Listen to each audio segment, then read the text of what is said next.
Chapter 26. Rebek dreamed a strange dream. She stood beside Yawgmoth on the first sphere of Phyrexia. They gazed out from a low rill of black stone. The grasslands below, from the mountains to the forest, were covered with a huge thing. It seemed a fungus, brown-white fleshiness, sloping shelves, clustered stalks, opaquely bright, softly solid. The thing smelled of death and dirt but also of life and renewal. "What is it?" Rebek asked Yawgmoth in her dream. "What has grown up here in your world?" His look was incredulous. He gazed at Rebek with such amazed joy he seemed a young sun god. "You don't know? Don't you recognize it?" In fact, she didn't. It was clearly a Phyrexian plant. Its amorphous domes had the same contour as the low-lying mountains. Its stalks were as aggressive and alien as the compacted forest below. Its roots were swollen and sunk into the ground, exactly as Rebek would have designed pilings for a foundation. "The infirmary," Rebek said breathlessly. It was her design, yes, but it had grown. It proliferated like fungus. Rooftops had become dome after dome in a vast field. Stacked sick rooms had spread in colony after colony. Footings had become literal roots, drawing power from the land. The building she had designed could have held 1,000 patients. The building that now spread before her could hold hundreds of thousands. "My infirmary." "Phyresis," Yawgmoth replied gently, wrapping his arm about her shoulder. "Progressive generation. Everything planted here grows. It changes, evolves, improves. It becomes larger, more powerful. It transcends its beginnings. The land transforms things. The land, the power of the null sphere, and the god within the land.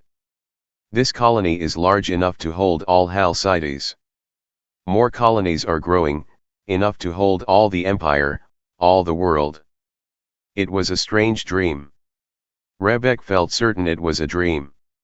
In the half-logic of sleep, she could not tell whether the dream were hers or Yawgmoth's.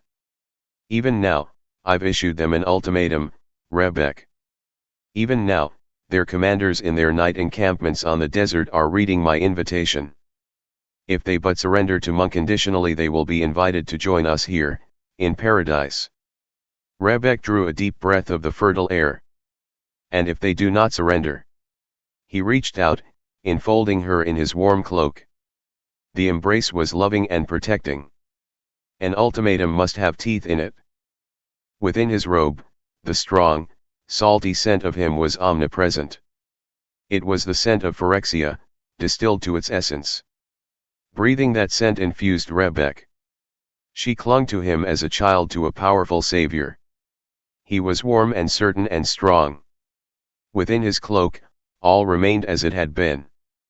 Beyond it, in the tumbling senselessness of dream, the whole world transformed. When he drew back his cloak, the low mountains were gone, and the vast field, and the wooded cleft. Now they stood in a vaulted temple of iron strut and steel cable. Slim metal columns rose to a fan vault of delicate metal tracery. Where bosses might have adorned a dome in Orion temple, here were clusters of bolts. Instead of wooden carvings, massive hammer beams gleamed with rivets. The floor was mirror bright.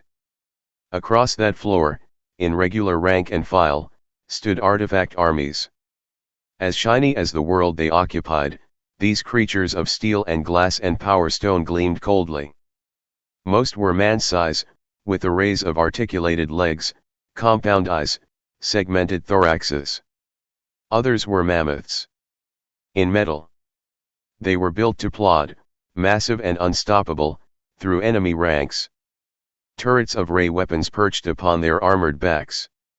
In the distance, half-formed, were a few on the massive scale of the behemoths lost in the first day of fighting. Hunched and vicious, the hulls waited in vast immobility as crews of artificers swarmed them. The artificer seemed maggots working over the empty husks. On Phyrexia, though, maggots did not decompose bodies but composed them.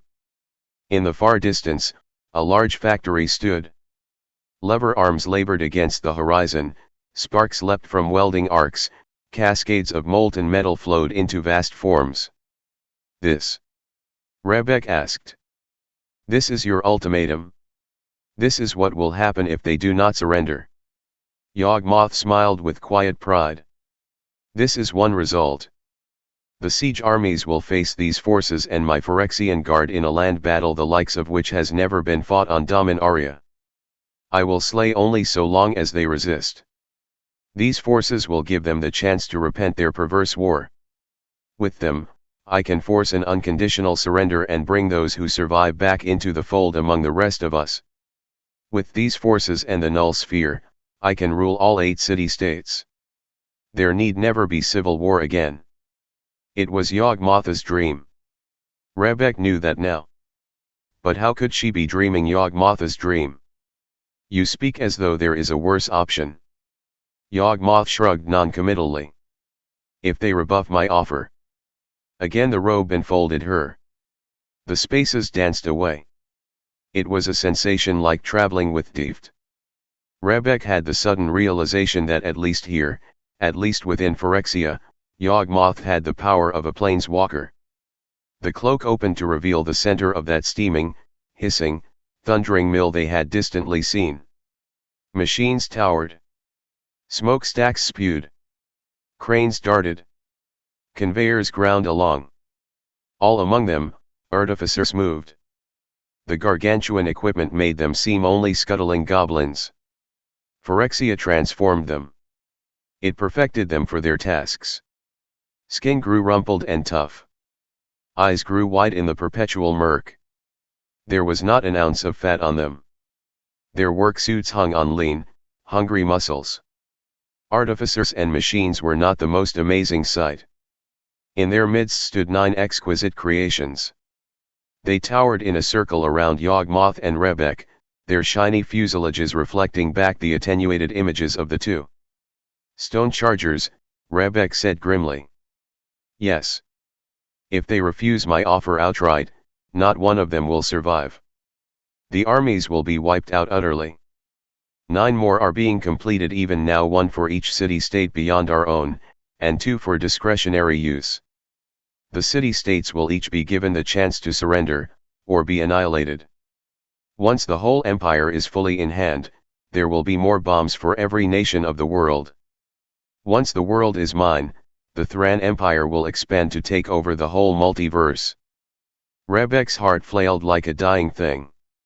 She wished she could awaken from this dream. How can we hope to conquer the multiverse? We aren't planeswalkers.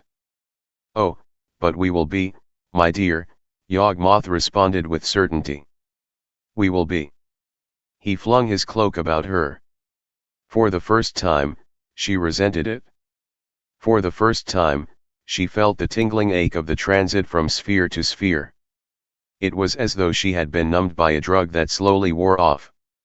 Even as the spheres cycled around them, she knew this was no dream.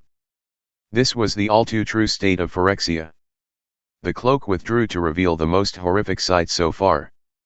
On this crimson sphere, lit by mile-high furnaces belching vast coronas of flame, the ground was lined with gigantic vats. Like furrows on a farm, they spread across the hills. Within each lurked a tormented soul, immersed in golden oil. Some vats held lifeless creatures, seemingly pickled. Others boiled with the thrashing agony of the animal within.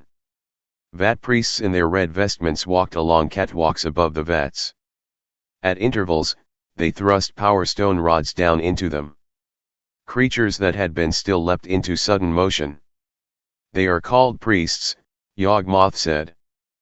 But really, they are mere farmers. They are raising crops of new creatures. They are raising Phyrexians. Rebek could not even speak. She merely stood there, on a metal landing above the network of catwalks. One day, perhaps all Phyrexians will be planeswalkers. Eugenicists in the laboratories above are seeking the key. He took her hand, leading her up a set of meshwork stairs toward a room at their top. The 9-sided chamber was made of polished steel and lighted with power stone lanterns. It gleamed in proud sterility. Only the red gowns of the 4 vat priests there gave any color to the chamber. Slabs of the same metal jutted from the walls, the size of pallets but as cold and unwelcoming as shelves in grave catacombs. Just now, only one of the platforms was occupied. The 4 vat priests and an assortment of complex artifact machines clustered around the figure. 3 of the priests worked diligently, their fingers gory to the third knuckle. Sibilant whispers moved among them from behind the black masks they wore. The final priest took assiduous notes of everything said. "These are my very best surgeons, trained by me personally," Yawgmoth said. "They have been working on this same patient for over a month now. They very carefully explored and documented every living tissue." Living. Rebek peered past the priests. The creature in their midst could not have been alive. The woman was laid open. A long, clean slice ran from the central finger of her left arm, down the palm, across the wrist, along the length of the arm, over the shoulder, across the torso to the right hip, and down to the central toe. All along that cut mark, skin had been carefully flayed back and pinned. Beneath, muscles had been parsed, fatty layers picked apart, tendons cleft and clamped, bones sawn in two. Wherever an organ was revealed, the ports into and out of it had been mapped with numbered pins that pulsed with the movements of fluids. Careful cuts had cloven the trembling outer sacs and laid open the warm centers. One severed lung seemed a pink sponge cake, here and there oozing cherry sauce. The vast and ruddy liver might have been a blood pudding through which someone had run a spoon. The pancreas was white and flaky like goat cheese. The kidney showed the intricate internal geometry of a cauliflower bulb. The intestines were gone entirely, and the stomach was merely a deflated sac. Still, the woman lived. "Why are you doing this? Why are you tormenting her?" Rebek said, tears coursing down her face. "She feels no torment. She no longer has the capacity to feel torment." "What do you mean?" Rebek whispered. "You've cut her wide open. How can she not feel torment? She hasn't the capacity. Every capacity of the human being has its seat in a specialized organ or system," Yawgmoth explained simply. "Thought, motion, digestion, speech, reproduction, breathing, healing, pain. Disease is merely a dysfunction of these organs and systems. A person deprived of one of these organs is deprived of the capacity of the organ. We have deprived her of the organ of agony." Only then did Rebek see the slim metal rod that jutted into the ragged cut in her forehead. The rod jiggled just slightly, with quiet but unmistakable rotation. Within that cracked skull, rotors moved. Rebek fell to her knees, burying her head in her hands. Similarly, a person granted a specific organ is granted its capacity. Humans cannot fly, for we have not the organ of flight wings. Granted wings, we could soar like eagles. Why, Yawgmoth? Why do you do this? If there is a planes-walking organ, and there must be one, this woman has it. I soon will have it as well. They will find it in her, and they will put it inside of me. You are a barbarian. You are a cannibal." Yawgmoth stared down at her, honest confusion in his eyes. "This is not barbarism. This is the truth. This is science. You kill your enemy and eat her heart and her brain, hoping to gain her courage and wisdom. But you'll never have courage, only ruthlessness, and you'll never have wisdom, only arrogance." He grasped her arm and yanked her to her feet. "I do this for our people. I do this for you. When I am a planeswalker, I can make all of us planeswalkers. Don't you see? It is better that this one woman die to save the whole nation." She tried to pull free, but his grip was implacable. "Let go of me." Even as she struggled, Yawgmoth's cloak swept around her. "I will never let go of you, Rebek. As long as I hold you, I have that courage you spoke of, that wisdom. You are the organ of ascendance. As long as I hold you, I am not merely perfected but perfect. When the cloak opened again, they were in no place and every place. It was dark space, and yet shot through with light. It was a chaos place. Yawgmoth swelled out to occupy it all. It receded before him until all was Yawgmoth. He suffused her hair and clothes. He pressed against every inch of her. He shone his image into her eyes and sang into her ears. To breathe was to draw him into her lungs, and yet she must breathe. In the last gasping moments before his essence had permeated every last tissue and every curl of her brain, she shut away a secret that he would never know. Then he wholly possessed her. He had desired this moment since he had walked into that infirmary room years ago. He had desired it, but never before had the consummation aided his plans. Now, at long last, it did. Suffusing her was like suffusing Phyrexia. He was the blood in her veins, the spark in her nerves. He sensed every corner of her being.